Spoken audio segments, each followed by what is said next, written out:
ધન્યવાદ. અહીં ઉપસ્થિત સર્વત્ર આગેવાનો, આ મંચ ઉપર મારી માટે આ પહેલી વાર આટલું પબ્લિક સામે બોલવાનો એક વિચાર રજૂ કરવાનો મોકો મળ્યો છે. અત્યાર સુધી જે આપણું કાર્ય થતું હતું, જે થાય છે, જે થવાનું છે, એમાં અમારો પહેલી વાર કંઈક એવો લાહવો મળ્યો છે કે જેનો અમે લાભ લઈ રહ્યા છીએ. તો એ માટે આ એક ચાન્સ આપવા બદલ આપ સર્વ અગ્રણીનો ખૂબ ખૂબ ધન્યવાદ.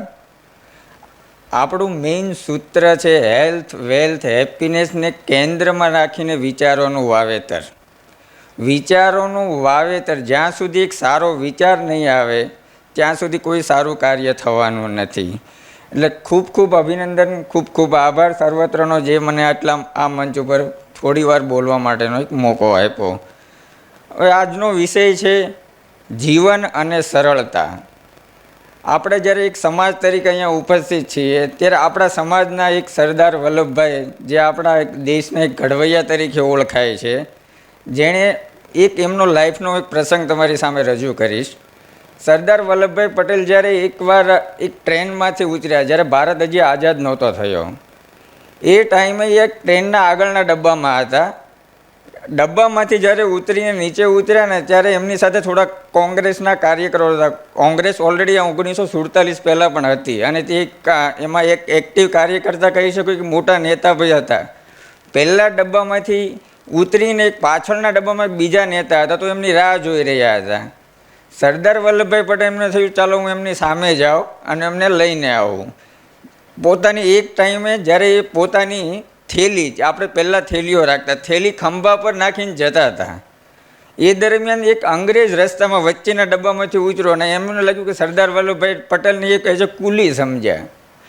તો એ દરમિયાન એને કુલી તરીકે સરદાર વલ્લભભાઈ પટેલને બોલાવ્યા અને કીધું કે આપ મારા બેગ બિસ્તરા લઈ અને તું મને બહાર મૂકી જા. હવે આટલા મોટા કોંગ્રેસના નેતા હોવા છતાં એક પણ સવાલ કર્યા કરી અંગ્રેજની બેગ લઈને બહાર મૂકવા જતા હતા.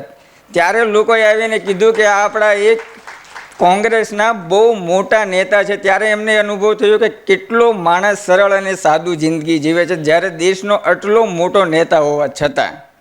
બીજું એક ઉદાહરણ મારું ખુદનું આપું તો, હું જ્યારે કોલેજ ખતમ કરીને મોદી મુંડી ફાર્માના ટ્રેનિંગ માટે દિલ્હી 1 મહિના ગયો. હવે આપણો પટેલ સમાજ કે આપણો ગુજરાતી કેટલા સરળ છે ને મને દિલ્હીમાંથી ખબર પડી. જ્યારે હું દિલ્હી 1 મહિનાની ટ્રેનિંગમાં હતો તો અમારો હોટેલના ઓનર હતા ને એક સરદારજી હતા. હવે એ Sardar military officer, retired officer, અને એમને લોકો ભવિષ્યના જે એમ્પ્લોય છે અથવા ભવિષ્યના જે યંગ છોકરા છે ને એક ધન માનતા. એટલે આખી હોટલ એને કંપનીને હેન્ડઓવર કરી લીધી ટ્રેનિંગ સેન્ટર માટે. પણ એ રોજે સાંજે અમારી સાથે જમવા આવે, ઘરે ના જમતા, રોજે સાંજે આવી અને હોટલમાં આવે. અમે 70-80 છોકરા હતા, 30 રૂમની હોટલ હતી. અમારી સાથે સાંજે જમીન અમારા વિશે જાણે, શું કરો છો, શું નથી કરતા, ક્યાં આગળનું ભવિષ્યનું પ્લાનિંગ છે, બધું વિચારો. અને તમને એટલા મોટિવેટ કરે કે તમને એમ થાય કે આ રિયલમાં એક સૈનિક જ છે, જે મોટી ઉંમર હોવા છતાં પણ તમને મોટિવેટ કરતા. તો મારી સાથે 2 દિલ્હીના છોકરા હતા અને એક હું હતો. હવે અમે જમવા બેઠા ને તો અમારી બાજુમાં આવીને બેઠા. તો અમારું ત્યારે છે ને ટ્રેનિંગ કમ્પ્લીટ થાય ને એટલે અમને જોબ મળવાની હતી. 17,000 પગાર ફિક્સ હતો કે તમે એન્ટ્રી લેવલે તમને 17,000 સેલરી મળવાની છે. મારી સાથે 2 દિલ્હીના બી છોકરા હતા. અમે ત્રણેય જમતા. એટલે સરદારજી જે આવીને અમારી બાજુમાં બેઠા. મને કે ક્યાંથી? મેં કીધું ગુજરાતથી. ઓકે. પહેલાં બંનેને પૂછ્યું તમે બંને કે ક્યાંથી? કે દિલ્હીથી. ઓકે. તો તમે હવે ભણવાનું પૂરું થયું, તમારી જોબ લાગી છે, તમે ટ્રેનિંગ પછી તમારી 17,000ની સેલરી ચાલુ થવાની છે સ્ટાર્ટિંગ ફીસ પર, તો તમે શું કરશો એ 17,000નું? એટલે પહેલાં દિલ્હીવાળા બંને છોકરાનો એક સવાલનો જવાબ હતો કે સર મને તો મારા પપ્પાએ કીધું છે કે તારા પૈસા કમાની 3 વર્ષ સુધી તું તાર જ્યાં વાપરવાની ત્યાં વાપરજે. એટલે બંનેનો એક જ આન્સર હતો. એકને કાર લેવી હતી અલ્ટો 800 અને એકને બાઇક લેવી હતી. મને કે તારે 17,000નું શું કરીશ તું સ્ટાર્ટિંગ થઈ? મેં કીધું સાહેબ મને ખબર નથી. મને કે 17,000 સેલરી સ્ટાર્ટ થવાની છે ને પૈસા ક્યાં વાપરવાય તને ખબર નથી? મેં કીધું ના સાહેબ. તો એને મને એક વાક્ય કીધું કે હું ગુજરાતમાં છે ને 4-5 વર્ષ રહ્યો છું. આ 4-5 વર્ષમાં મેં ગુજરાતમાં એક વસ્તુ જોઈ છે કે 100 કરોડનો માલિક હોય ને તો એક્ટિવા લઈને ફરતો હોય. એટલે સરળતા છે ને એ આપણા લોહીમાં છે. એવું નથી કે કોઈ બોલે કે કોઈ કેથી સરળતા આવી જાય છે. ઠીક છે, થેન્ક યુ. હવે હું મારું થોડુંક કંપનીનું ઇન્ટ્રોડક્શન આપી દઉં. પહલ સોલાર છે ને એ 2017માં અમે પ્રોડક્શન સ્ટાર્ટ કર્યું હતું. 17 એન્ડમાં 2016માં અમે પ્લાનિંગ કર્યું હતું. સ્ટાર્ટિંગ અમે 25 થી 30 મેગાવોટની કંપની સાથે શરૂઆત કરી હતી સોલાર પેનલ મેન્યુફેક્ચરિંગમાં. એ પછી અમે એને 2019માં 100 મેગાવોટ કરી, 2020માં 200 મેગાવોટ કરી, 21માં 400 મેગાવોટ કરી, 22માં 800 કરી. કરન્ટલી અમે 2500થી 3000 મેગાવોટની અમારી પ્રોડક્શન કેપેસિટી છે આજે. ઓલમોસ્ટ એવું સમજી લો કે અમે 100 ગણું છેલ્લા 8 થી 9 વર્ષમાં પહોંચ્યા છીએ.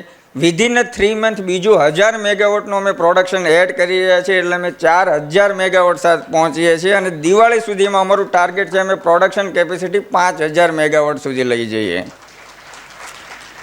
નેક્સ્ટ અમે સેલ મેન્યુફેક્ચરિંગનું બી પ્લાનિંગ કરીએ છીએ. ઓલમોસ્ટ અમારું ટાર્ગેટ છે 2027 મિડ અથવા એન્ડ સુધીમાં એનું પ્રોડક્શન ચાલુ થઈ જાય.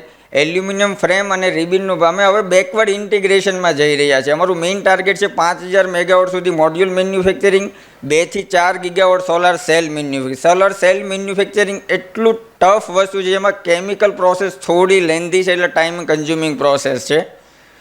ઓકે, તો આ અમારી કંપનીની હિસ્ટ્રી છે અને અમને તમારો બધાનો સારો એવો સહકાર મળ્યો છે. ખાસ કરીને શરૂઆત કરી ત્યારે અમારું માર્કેટ જ સુરત હતું. આપણા રિલેશન પટેલ સમાજે અમને કોઈ પણ જગ્યાએ જઈએ, ક્યાં કયું ગામ કયું, એ રીતે અમને શરૂઆતમાં સારો એવો ધંધો મળ્યો છે અને ધીરે ધીરે આજે અમે ઇન્ડિયાના હરેક કોર્નરમાં પહોંચી ગયા છીએ.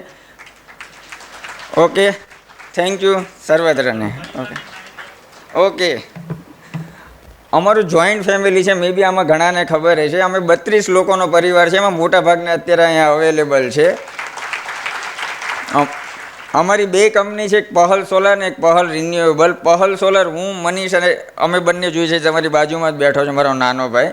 અને પહલ રિન્યુએબલમાં મુકેશ કાકાની 3 કંપની છે. પહલ સોલાર ઓનલી સોલાર પેનલ મેન્યુફેક્ચરિંગનું કામ કરે છે, જ્યારે પહલ રિન્યુએબલ તમારા ગ્રાઉન્ડ માઉન્ટેડ EPC વગેરેના પ્રોજેક્ટો કરે છે. લગભગ 32 પરિવારમાં નાના છોકરાથી માંડીને મોટા, અને અમે ટોટલ 6 કઝિન છીએ. પણ મારા મુકેશ કાકા છે એ અમારા એક ભાઈ જેવા છે, એટલે અમે ટોટલ 7 કઝિન ગણીએ છીએ એકબીજાને. Okay, thank you.